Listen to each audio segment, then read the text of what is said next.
Hay momentos en la vida laboral que no te los explica nadie. Momentos en los que llevas años trabajando bien, entregando resultados, siendo la persona a la que todo el mundo llama cuando algo falla, y aún así, cuando aparece una oportunidad de ascender, te quedas fuera. Sin explicación. Sin reunión. Sin ni siquiera una frase honesta de por qué. Eso me pasó a mí. 4 veces seguidas. Y lo más surrealista de todo no fue que me bloquearan.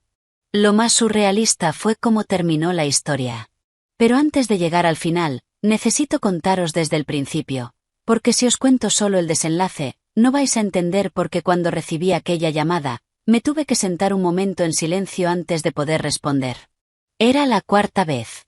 La 4ª vez que me postulaba a una vacante interna, la 4ª vez que cumplía todos los requisitos que pedían, y la 4ª vez que el proceso terminaba sin que nadie me llamara, sin que nadie me enviara un correo, sin que nadie me dijera nada de nada. La noticia de que no había sido seleccionada me llegó, como siempre, de rebote. Por una compañera que mencionó de pasada el nombre de la persona que se había obtenido el puesto. Me quedé quieta. No dije nada. Sonreí un poco, asentí con la cabeza como si estuviera procesando algo mundano, y seguí caminando hacia mi mesa. Me senté. Encendí la pantalla. Y durante unos 30 segundos me quedé mirando el escritorio del ordenador sin ver nada. Llevaba 6 años en aquella empresa. 6 años en el departamento de operaciones de una empresa de logística. Y si alguna vez habéis trabajado en logística sabéis que ese sector no perdona los errores. Cuando algo falla en la cadena, falla en tiempo real. Los retrasos se miden en horas, a veces en minutos. Los clientes llaman furiosos. Las pérdidas son concretas, en euros, en contratos, en reputación. Es un entorno en el que o demuestras que sabes lo que haces o el sistema te expulsa rápido. Yo llevaba 6 años sin que el sistema me expulsara. Al contrario. Pero eso lo explico ahora. Primero necesito que entendáis lo que sentí en ese momento. No era rabia. Era algo más frío. Era la sensación de que algo no cuadraba y que ya era demasiado evidente para seguir ignorándolo. La primera vez que no me seleccionaron pensé que simplemente no era mi momento. La segunda vez pensé que quizás había otro perfil más adecuado para ese puesto concreto. La tercera vez me lo pregunté en serio, pero me dije que igual era una casualidad, que los procesos internos tienen mucha competencia. Pero la 4ª vez el cerebro deja de aceptar casualidades. 4 convocatorias internas. 4 postulaciones. 4 rechazos sin ninguna explicación documentada, sin ninguna reunión de feedback, sin ninguna razón escrita en ningún sitio. El patrón era demasiado limpio para ser accidental. Esa tarde, de camino a casa, me hice por primera vez la pregunta que llevaba meses evitando hacerme. ¿Y si el problema no soy yo? Para que entendáis bien lo que estaba en juego necesito que os situéis en lo que hacía yo exactamente. Mi título era especialista en operaciones. Un cargo que suena bastante genérico, lo sé. Pero en la práctica lo que eso significaba era que yo era la persona que coordinaba los flujos de trabajo entre los distintos turnos, que gestionaba las incidencias cuando un proveedor fallaba, que hacía de enlace entre el equipo de campo y las personas que tomaban decisiones en las oficinas. Era la bisagra. Y como toda bisagra, pasaba bastante desapercibida cuando funcionaba bien y se notaba muchísimo cuando no estaba. Llevaba 6 años haciéndolo. Los 2 primeros los dediqué sobre todo a aprender. Aprendí los sistemas, aprendí los procesos, aprendí a leer los datos y anticiparme a los cuellos de botella antes de que se convirtieran en crisis. Los 4 siguientes los dediqué a aplicar lo que había aprendido de una manera que, sin que yo lo supiera en ese momento, estaba construyendo algo muy sólido de forma muy silenciosa. Por ejemplo, cuando llegué, el índice de incidencia sin resolver al cierre de turno rondaba el 18%. Cuando llevaba 3 años en el puesto, ese índice estaba en el 9%. No lo anuncié en ninguna reunión. No hice una presentación con gráficos. Simplemente lo fui resolviendo, optimizando los pasos, formando a los compañeros nuevos, documentando lo que funcionaba para que no dependiera solo de mí. Eso es lo que hacía. También era la persona a la que los compañeros llamaban cuando había un problema difícil, cuando una situación no encajaba en ningún protocolo y había que improvisar con criterio. Había gestionado situaciones que en otro departamento habrían necesitado escalar a dirección, paros imprevistos de proveedores, errores en los pedidos de clientes grandes, conflictos de turno que podían acabar en problemas laborales. Los gestioné, los resolví y los cerré. Y todo eso lo hacía dentro de un departamento cuya responsable era Mónica. Mónica llevaba más tiempo que yo en la empresa. Era organizada, puntual, hábil en las reuniones. Sabía hablar bien en público y siempre tenía una respuesta preparada. No era mala persona, quiero dejarlo claro, porque este no es un relato de villanas. Pero sí había algo en su manera de gestionarme que con el tiempo empecé a entender. Mónica nunca me puso en una posición visible. Nunca me incluyó en las presentaciones a dirección. Nunca me nombró en los informes cuando los resultados del departamento eran buenos. Cuando subía a hablar con la directora de área, Mónica hablaba de los logros del equipo en términos colectivos. Hemos mejorado, hemos optimizado, el equipo ha trabajado bien. Lo que era cierto, técnicamente. Pero había trabajo muy concreto, con nombre propio, que quedaba diluido en ese hemos. Al principio no le di importancia. Pensaba que era el estilo de liderazgo de Mónica, que valoraba el trabajo en equipo por encima del protagonismo individual. Y yo tampoco soy de las que necesitan que las aplaudan en cada reunión. Me importa hacer bien mi trabajo, no el reconocimiento inmediato. Pero cuando llegó la primera convocatoria interna y me postulé, y no pasé nada, y Mónica no dijo nada, empecé a ver las cosas de otra manera. Porque los procesos de selección interna en aquella empresa no eran completamente ciegos. Los responsables directos tenían un papel en el proceso. Se les consultaba. Se esperaba que dieran su valoración sobre los candidatos de su equipo. Eso lo supe después. Mucho después. Lo que supe entonces fue que en la primera convocatoria no pasé a la fase de entrevista. Tampoco en la segunda. Tampoco en la tercera. Y después de cada una de ellas, cuando yo intentaba abrir una conversación con Mónica para entender qué me faltaba, que podía mejorar, que necesitaba desarrollar para acceder a ese siguiente nivel, la conversación nunca iba a ningún sitio concreto. Hay que seguir creciendo. Estos procesos son muy competitivos. El momento llegará. Frases que suenan a apoyo pero que en la práctica no te dicen nada. Nada que puedas usar. Nada que puedas trabajar. Solo palabras que flotan en el aire y te dejan exactamente en el mismo sitio en el que estabas. Yo seguía trabajando. Seguía resolviendo incidencias. Seguía formando a los compañeros nuevos. Seguía siendo la bisagra. Y Mónica seguía siendo la responsable que presentaba los resultados del departamento en las reuniones de área. Lo que ninguna de las dos sabía era que alguien más estaba mirando. Después de la cuarta vez, algo cambió en mí. No fue una decisión dramática. No hubo una escena de película donde me levanté de la silla, di un manotazo en la mesa y dije, hasta aquí hemos llegado. Nada de eso. Lo que hubo fue algo mucho más tranquilo y mucho más definitivo. Decidí dejar de postularme internamente. Y al mismo tiempo decidí hacer algo que no había hecho antes. Empezar a documentar mi propio trabajo. No para presentarlo en ningún sitio. No con ningún plan concreto. Simplemente porque sentí que necesitaba tener claro, por escrito, para mí misma, qué estaba haciendo y qué valor tenía. Así que empecé a llevar un registro. Cada incidencia relevante que gestionaba, cómo la había resuelto, qué había supuesto en términos de tiempo o de coste evitado. Cada proceso que había mejorado. Cada formación que había dado. Un documento para mí, en mi ordenador personal, que iba creciendo semana a semana. Era un ejercicio de claridad. Y fue también, sin que yo lo supiera entonces, la cosa más inteligente que pude hacer. Porque mientras yo hacía eso, ocurrió algo que cambió el rumbo de todo. La empresa tenía, una vez al año, un proceso de evaluación de desempeño. Era el proceso habitual. El responsable directo hacía una valoración del empleado, esa valoración subía al siguiente nivel, y la directora de área hacía una revisión global antes de que los documentos pasaran a recursos humanos. No era nada extraordinario. Era el proceso de siempre. Pero ese año la directora de área era Elena. Elena llevaba relativamente poco tiempo en ese puesto. Venía de fuera de la empresa y tenía una manera de trabajar diferente a la de sus predecesores. Donde otros directores revisaban las evaluaciones como un trámite, Elena las leía. Las comparaba. Buscaba patrones. Y encontró uno. Lo que Elena vio, al revisar mis evaluaciones de los últimos años, fue una anomalía. En los informes que Mónica enviaba sobre mi desempeño, las valoraciones eran correctas. No malas, no problemáticas. Correctas. Dentro de los parámetros esperados. Lo suficientemente neutras como para no levantar ninguna bandera roja.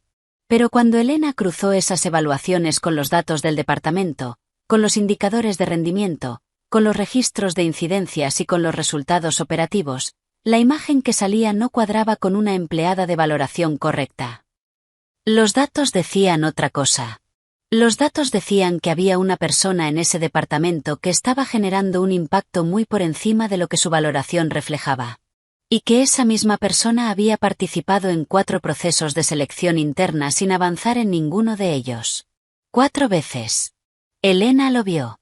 Y tomó una decisión que, cuando me enteré de lo que había ocurrido por detrás, me pareció uno de los actos más honestos que he visto hacer a alguien en una posición de poder dentro de una empresa. Decidió llamarme directamente. No habló primero con Mónica. No abrió una investigación formal. No convocó una reunión de equipo. Me llamó a mí. Recuerdo exactamente dónde estaba cuando sonó el teléfono. Estaba en la sala de descanso, tomando un café antes de una reunión. Vi el nombre en la pantalla y tuve que leerlo 2 veces porque no esperaba esa llamada. Elena, directora de área, llamándome a mí directamente. Descolgué. Fue una conversación corta. Directa. Elena me dijo que había estado revisando las evaluaciones del área y que quería hablar conmigo. Me preguntó si tenía disponibilidad para reunirme con ella esa semana, en privado. Le dije que sí. Me dio hora y fecha. Y colgamos. Estuve el resto del día sin saber muy bien qué pensar. Esa reunión fue 3 días después. Elena fue directa desde el primer minuto. Me dijo que había visto los datos, que había visto el patrón de las 4 convocatorias, y que quería escuchar mi versión. Me preguntó cómo había vivido esos procesos, qué feedback había recibido, qué explicaciones me habían dado. Le conté todo.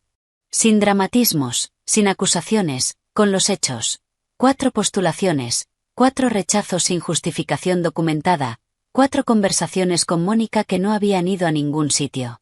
Le conté también lo del registro que había empezado a llevar. Le hablé de los proyectos concretos, de los indicadores, de las situaciones que había gestionado. Elena escuchó. Tomó notas. Y cuando terminé, hubo un silencio de unos segundos. Entonces me dijo algo que no esperaba. Me dijo que en otra división de la empresa había una posición que estaban buscando cubrir. Una posición de mayor rango que la que yo ocupaba. Que después de esta conversación, y de revisar mi historial, quería ofrecérmela a mí directamente. Que si estaba interesada, empezaríamos el proceso formal esa misma semana. Me quedé en silencio. No por sorpresa de alegría. Por algo más complicado que eso. Porque en ese momento me di cuenta de varias cosas al mismo tiempo. Que alguien finalmente había visto lo que yo llevaba años haciendo, que ese alguien había tenido la integridad de actuar, y que todo lo que había sentido en los últimos años, toda esa sensación de que algo no cuadraba, era real. No era paranoia. No era inseguridad. Era real. Tardé unos segundos. Luego dije que sí. Lo que pasó después de que yo aceptara no fue inmediato ni limpio. Estas cosas nunca lo son. Primero vino el proceso formal, que duró varias semanas. Entrevistas con el equipo de la nueva división, revisión de competencias, conversaciones con recursos humanos. Todo eso fue bien. Cada paso que daba confirmaba que Elena había visto algo real. La posición encajaba con lo que yo sabía hacer, con lo que llevaba años practicando sin título oficial que lo respaldara. Pero mientras ese proceso avanzaba, yo seguía trabajando en el departamento de Mónica. Y aquí es donde la historia se complica emocionalmente, porque no era una situación sencilla de manejar. Yo sabía que había tenido una reunión con Elena. Sabía que estaba en un proceso para un puesto de mayor rango. Pero ese proceso era confidencial hasta que se hiciera oficial. Así que tenía que seguir trabajando en mi puesto, con normalidad, con Mónica, sin poder decir nada. Esas semanas fueron extrañas. Seguí haciendo mi trabajo, porque es lo que sé hacer y porque no concibo hacerlo de otra manera. Pero había algo en mi manera de estar en la oficina que había cambiado. No era euforia. Era más bien una especie de calma que no había sentido en mucho tiempo. La calma de quien ya sabe cómo va a terminar la historia aunque todavía no haya terminado. Mónica, durante ese periodo, siguió comportándose exactamente igual que siempre. Puntual, organizada, con sus respuestas preparadas. Sin saber nada de lo que estaba ocurriendo. Sin saber que Elena había revisado sus evaluaciones. Sin saber que había una persona en su equipo a punto de salir por una puerta que ella nunca le había abierto. Cuando se hizo oficial, el impacto fue silencioso pero profundo. No hubo una escena dramática. No hubo ninguna conversación tensa entre Mónica y yo. Recursos Humanos comunicó internamente mi cambio de posición de la manera en que se comunican estas cosas, con un correo formal, con la fecha de incorporación a la nueva división, con los agradecimientos de rigor. Pero lo que ese correo decía, entre líneas, era mucho. Decía que alguien había visto el patrón. Decía que las evaluaciones neutrales no habían bastado para ocultar lo que los datos mostraban. Y decía que la persona a quien Mónica había frenado 4 veces había sido promovida por encima de ella. Porque eso es lo que ocurrió. Exactamente. Mi nuevo puesto implicaba coordinar con varios departamentos dentro de mi división. Uno de esos departamentos, indirectamente, era el de Mónica. Lo que significaba que Mónica, en determinadas situaciones relacionadas con operaciones transversales, tenía que reportar a mi nueva posición. No directamente, no en el día a día, pero sí en los procesos conjuntos, en los informes que subían a mi nivel para ser consolidados. No lo busqué. No lo planifiqué. Fue simplemente el resultado de la estructura organizativa. Y sería deshonesto de mi parte decir que no sentí nada cuando lo supe. Sentí algo. No era satisfacción maliciosa, no era venganza disfrazada de justicia. Era algo más incómodo que eso. Era la constatación de que el sistema, en este caso, había funcionado. Que alguien con la mirada correcta en el lugar correcto había podido ver lo que estaba pasando y había tenido la integridad de actuar. Y eso, en mi experiencia, no ocurre siempre. Ni siquiera ocurre a menudo. Lo que sí me costó fue el proceso de adaptación emocional. Porque cuando llevas años en un entorno en el que sientes que tu trabajo no es reconocido, cuando llevas años en modo defensivo sin darte cuenta, cuando llevas años demostrando y demostrando sin que nadie lo vea, el cambio no llega solo con la noticia buena. El cambio requiere que internamente también reajustes algo. Necesité tiempo para creerme que ese nuevo espacio era mío. Para sentarme en las reuniones sin esperar que alguien cuestionara mi presencia. Para hablar de mi trabajo con la misma naturalidad con la que lo hacía cuando estaba sola con mis documentos, sin el filtro de quien está acostumbrada a no ser escuchada. Eso no se resuelve en una semana. No se resuelve con un correo de felicitaciones ni con el entusiasmo inicial. Es un trabajo interno que lleva su tiempo. Y también, si os soy honesta, me pregunté durante ese periodo qué habría pasado si Elena no hubiera revisado las evaluaciones con ese nivel de detalle. ¿Qué habría pasado si hubiera sido un director que miraba los documentos como trámite y los firmaba sin leerlos? Seguiría en el mismo sitio. Probablemente habría empezado a buscar fuera de la empresa. Probablemente habría encontrado algo. Pero habría tardado más, habría dudado más, y habría cargado con más incertidumbre de la necesaria. El azar de que Elena fuera quien fuera, y de que hiciera lo que hizo, cambió mi trayectoria. Eso también es parte de la historia, y no quiero dejarlo fuera. Han pasado varios meses desde que me incorporé a la nueva posición. Y si tuviera que describir cómo es trabajar aquí con una sola frase, diría esto. Es exactamente lo mismo que hacía antes, pero con las condiciones que ese trabajo siempre mereció. El trabajo en sí no es radicalmente distinto. Sigo coordinando operaciones. Sigo resolviendo incidencias. Sigo siendo la persona a la que se llama cuando algo no encaja en los protocolos habituales. Pero ahora hay una diferencia fundamental. Lo que hago es visible. Cuando presento los avances en una reunión, estoy en esa reunión. Cuando los resultados son buenos, mi nombre aparece. Cuando hay una decisión que tomar, me consultan a mí. No porque haya cambiado mi manera de trabajar, sino porque el marco en el que trabajo reconoce lo que hago. Esa diferencia es enorme. Mucho más grande de lo que yo habría imaginado antes de vivirla. Porque durante los 6 años anteriores me decía a mí misma que el reconocimiento no me importaba, que lo que me importaba era el trabajo en sí. Y era verdad, en parte. El trabajo me importaba, y me sigue importando. Pero también es verdad que trabajar durante años sin que nadie vea lo que aportas genera un desgaste que no siempre eres capaz de nombrar mientras está pasando. Lo notas en retrospectiva, cuando de repente ese desgaste desaparece. Sobre Mónica, nuestra relación profesional existe, en el marco estrictamente operativo que describí antes. Es cordial. No hay tensión explícita, no hay conversaciones incómodas. Es una relación profesional como la que puedes tener con cualquier persona con quien necesitas coordinarte de vez en cuando. No pienso en ella con rabia. En serio. Cuando me encuentro procesando lo que ocurrió, lo que siento principalmente es perplejidad. Perplejidad por no entender que ganó bloqueándome 4 veces. Si tenía miedo de que yo creciera demasiado. Si quería proteger su posición. Si simplemente no era consciente del impacto de lo que hacía. No lo sé. Y llegado cierto punto, entendí que no me correspondía a mí saberlo. Me correspondía seguir adelante. Lo que sí me llevo de todo esto, y es lo que quiero compartir con vosotras si habéis llegado hasta aquí, son varias cosas concretas. La primera es esto: documenta tu trabajo. Siempre. No esperes a necesitarlo para empezar a hacerlo. Lleva un registro de lo que haces, de cómo lo haces, de qué impacto tiene. No para enseñárselo a nadie en particular, sino para tenerlo tú.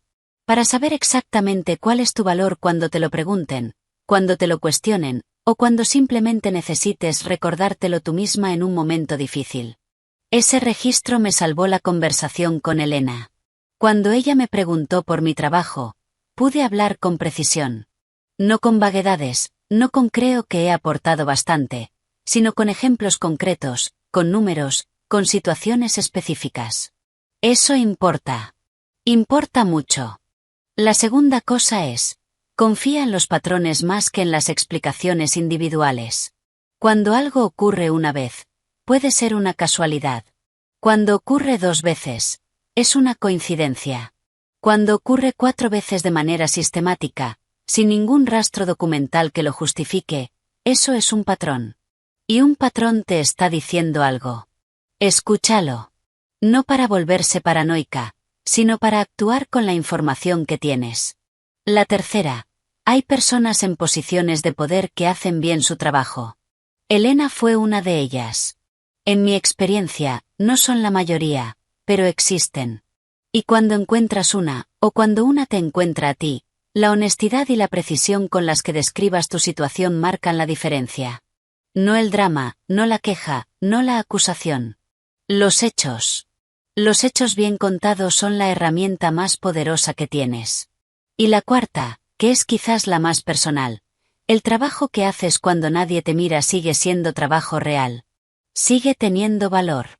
Aunque durante un tiempo nadie lo reconozca, aunque durante un tiempo lo uses sin que aparezca en ningún informe ni en ninguna evaluación, ese trabajo te está formando, te está haciendo mejor en lo que haces, y deja huella en los datos aunque no deje huella en los títulos. Los datos fueron lo que Elena vio. No mis quejas. No una denuncia formal. No un correo de protesta enviado a recursos humanos. Los datos. El rastro silencioso de 6 años de trabajo bien hecho. Eso nadie me lo puede quitar. Y a vosotras tampoco. Si habéis llegado hasta aquí, gracias de verdad. Estas historias no son fáciles de contar, y tampoco son fáciles de escuchar si estáis viviendo algo parecido en este momento. Si alguna de vosotras está pasando por una situación similar, ya sea que alguien os esté frenando, Ya sea que sintáis que vuestro trabajo no es visto como merece, quiero que sepáis que ese peso es real y que tiene sentido que os pese. No estáis inventándoos nada. Escribid en los comentarios. Me importa leer lo que vivís. Y si este vídeo os ha dado aunque sea una pequeña cosa que llevaros, un matiz, una perspectiva, una forma de nombrar algo que teníais dando vueltas, dadle al like para que llegue a más personas que puedan necesitarlo también. Y si queréis más historias como esta, el botón de suscribir está ahí esperando. Cuídense mucho. Nos vemos en el siguiente.